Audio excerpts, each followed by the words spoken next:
ID hack হওয়ার নাটক নাকি স্রেফ রাজনৈতিক অজুহাত? ৫ আগস্টের পর রাজনীতির গুণগত পরিবর্তন নিয়ে কেন অসন্তুষ্ট তারেক রহমান? নারীদের পর্দার আড়ালে রাখার চেষ্টার বিরুদ্ধে নবীর সহধর্মিনীর উদাহরণ টেনে কি বার্তা দিলেন তিনি? যশোর ও খুলনার জনসভায় বিএনপির শীর্ষ নেতার এমনই কিছু বিস্ফোরক মন্তব্য নিয়ে আমাদের আজকের এই প্রতিবেদন। সোমবার দুপুর 2:45টার দিকে যশোরের নির্বাচনী জনসভায় বক্তব্য রাখছিলেন বিএনপির চেয়ারম্যান তারেক রহমান। সেখানে তিনি সাম্প্রতিক সময়ের একটি আলোচিত রাজনৈতিক ইস্যু নিয়ে কড়া সমালোচনা করেন। একটি নির্দিষ্ট রাজনৈতিক দলের ফেসবুক পেজ বা আইডি থেকে বিতর্কিত পোস্ট এবং পরবর্তীতে আইডি হ্যাক হওয়ার দাবিকে তিনি স্রেফ মিথ্যাচার বলে অভিহিত করেছেন। তারেক রহমান বলেন, যারা জনগণের সামনে এমন ঠুনকো অজুহাত দেয় তারা কখনোই জনগণের প্রকৃত বন্ধু হতে পারে না।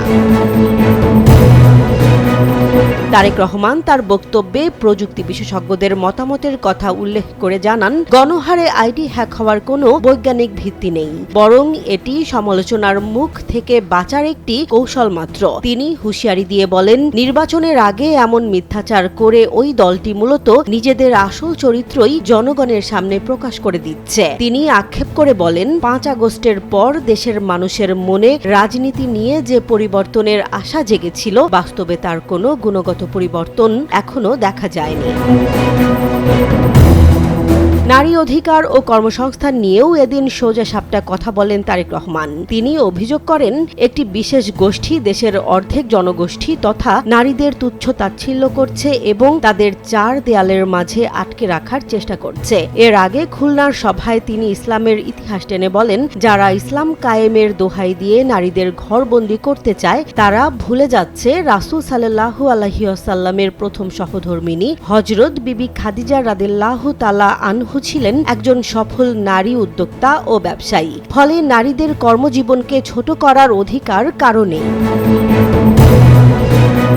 তারেক রহমানের এই বক্তব্য বর্তমান রাজনৈতিক প্রেক্ষাপটে নতুন আলোচনার জন্ম দিয়েছে। একদিকে ডিজিটাল নিরাপত্তা ও রাজনৈতিক সততা, অন্যদিকে নারী অধিকার। এই দুই ফ্রন্টেই তিনি তার অবস্থান পরিষ্কার করেছেন। এখন দেখার বিষয়, তার এই সমালোচনার জবাবে সংশ্লিষ্ট রাজনৈতিক দলগুলো কি প্রতিক্রিয়া দেখায়। জেসমিন জাহান, নিউজ ডেস্ক, জনবাণী।